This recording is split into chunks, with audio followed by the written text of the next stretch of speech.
In principle, there are only three ways in which communication can be useful, and I'd like to just run through them now. The first is the easiest, which is information. Information transfer presents data or facts which were not previously known to a person, and the transfer means that the person now knows the facts or data. For example, the longest recorded flight of a domestic chicken is 13 seconds. If you didn't know this fact, you do now. News bulletins, financial statements and announcements all fall into this category. The second way audiences can be changed with communication is through attitude change. Attitudes deal with how we feel about things and involve some cognitive and comparative processing in the brain. For example, if I said that eating chicken was better for you than beef, this might change your attitude towards chicken, especially if you are nutritionally minded. This is the domain of advertising agencies. They are highly skilled at associating values and attitudes with products in our mind, and they hope that when you go shopping, you will choose one brand over another. And despite the fact that, of course, advertising works on everybody else but not us, brand preference is surprisingly effective at differentiating between comparable products. The third area where you can have a direct effect on people using communication is behaviour change. This is really the holy grail of persuasive communication because it results in people actually doing something. It's all very well people having favourable attitudes towards chickens, but if you're Kentucky Fried Chicken, you need people to actually come in and buy some. So those are the three ways people can be changed by communication. Now, obviously, there is an implicit link between the attitudinal approach and the behavioural approach. Advertisers hope that if you can sufficiently change people's feelings, that is, their attitudes, towards a product, then there's a greater chance that people will go out and buy it, i.e. change their behaviour. Indeed, this seems like complete common sense.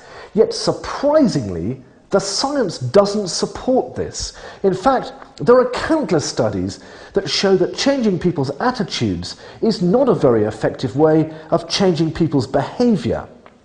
It turns out that our behaviour is motivated by a whole number of influences, of which attitudinal change is only one. And this has opened up a whole new approach to behavioural change. In many respects, the old approach has been turned on its head. The old model saw attitude change as the precursor to behaviour change. In contrast, the new model identifies under what circumstances will the behaviour change, and only then considers the role that attitudes and information may play, if any. This approach is significantly more effective as it does not need to have a product with values and attributes to achieve behaviour change. It just needs a motivation. For example, if you are trying to persuade a number of teenagers not to smoke, the old attitudinal approach would concentrate on the negative health effects of cigarettes, addiction and cost. Some of these might hit their marks, but the behavioural research shows that these teenagers are not particularly interested in the long-term health consequences of smoking. And even the expense is not really a major factor. In fact, the behavioural data shows that what really matters to these teenagers are their boyfriends and girlfriends.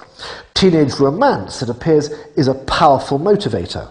So in this case, if we can demonstrate that smoking will limit the chances of finding the right boyfriend and maybe reduce the number of Valentine cards that come through the front door, then we are now talking about something that really matters to teenagers. And even more importantly, because we can rank an audience's motivations from strongest to weakest, we can identify in advance which approaches are likely to work and lead to the greatest behaviour change. Marketing can obviously benefit greatly from this behavioural approach, but the really exciting applications are in sectors which do not attempt to sell a product, but where the communication outcome is critical. For example, in the defence sector, where changing behaviour can really be a matter of life and death. The behavioural approach is already being used to understand the motivations of terrorist organisations and populations from which terrorists emerge. This analysis is then used to produce highly persuasive communications which strongly resonate with the audience and encourage behaviour change.